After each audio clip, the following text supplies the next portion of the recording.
Good evening friends. आज हम बात करेंगे दो टॉपिक के बारे में। First is the snake bite के बारे में बात करेंगे।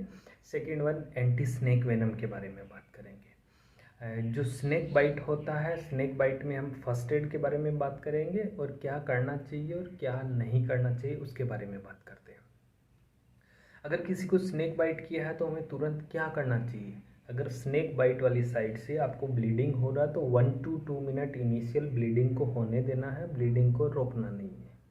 सेकंड वन क्या करना है कि हमें कोई भी टाइट टूर्निकेंट या टाइट कपड़ा ऊपर नहीं बांधना है, आइस को अप्लाई नहीं करना है, कोई भी घाव वाली जगह या बाइट वाली जगह पे हमें कट नहीं लगाना है। इसके साथ में क्या करना है कि अगर डिसइंफेक्टेंट है तो उस घाव वाली जगह या बाइट वाली जगह को वॉश कर लेना है। आपके पास गोज अवेलेबल है तो कॉमन गोज लगा के बैंडेज या एडेसिव लगा देना है और as soon as possible nearest PSC पहुंच जाना है। सेकंड हम बात करते हैं एंटी स्नेक वेनम के बारे में। एंटी स्नेक वेनम में हम कौन कौन सा टॉपिक कवर करेंगे। एंटी स्नेक वेनम में फर्स्ट यही कवर करेंगे कि इंडिया में कौन से टाइप का anti snake venom most commonly use में लिया जाता है, वो एंटी स्नेक वेनम कौन कौन से स्नेक बाइट में यूज कर सकते हैं हम, कौन कौन से स्नेक को कवर करता है वो। इसके साथ साथ में बात करेंगे मिनिमम मैक्सिमम डोज क्या है उसकी, indications of anti snake venom start करने के इंडिकेशंस क्या है, और एंटी स्नेक वेनम देने से पहले क्या स्किन टेस्ट हमें करना चाहिए या नहीं करना चाहिए। तो फर्स्ट वन लेते हैं कि इंडिया में कौन सा most common anti snake venom use में लिया जाता है। उसका नाम है पॉलीवेलेंट एंटी स्नेक वेनम। जो इंडिया में यूज में लिया जाता है वो polyvalent anti snake venom use में लिया जाता है।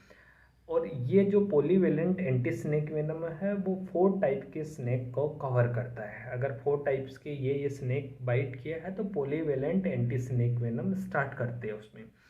फर्स्ट स्नेक का नाम है Indian cobra, second common krait, third one is the Russell viper और fourth one is the saw scaled viper. अगर इनमें से इन 4 में से कोई भी स्नेक बाइट किया है तो हम उसको polyvalent anti snake venom start कर सकते हैं। इसके साथ में बात करेंगे हम स्किन टेस्ट का ज़रूरत है क्या।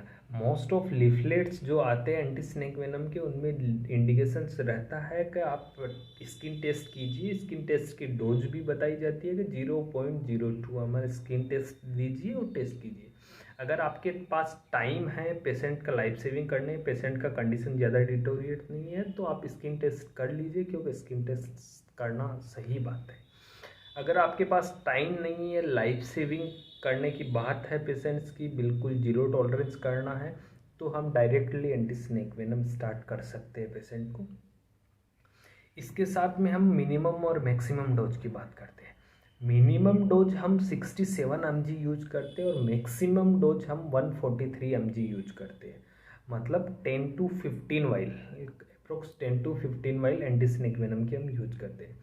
इसके साथ साथ में एक बात करना चाहेंगे हम, 1 ml एंटी स्नेक वेनम कौन से स्नेक का कितने mg पॉइजन को न्यूट्रलाइज करता है, इसी हिसाब से पेशेंट पे डोज डिसाइड किया जाता है कि कितना डोज उसको एंटी स्नेक वेनम देना है।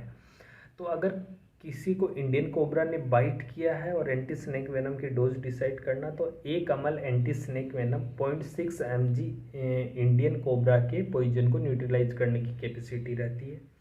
अगर किसी को कॉमन करेट ने बाइट किया है तो 0.4 mg कॉमन करेट के पॉइजन को 1 ml न्यूट्रलाइज करेगा।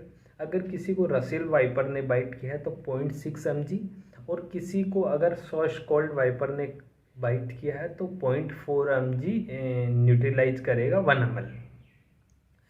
इसके साथ में हम बात करते हैं कि इंडिकेशंस क्या है। इंडिकेशंस समझ में आना जरूरी है, क्योंकि इंडिकेशन समझ में आएगा तभी हम पेशेंट को एंटी स्नेक वेनम स्टार्ट कर पाएंगे।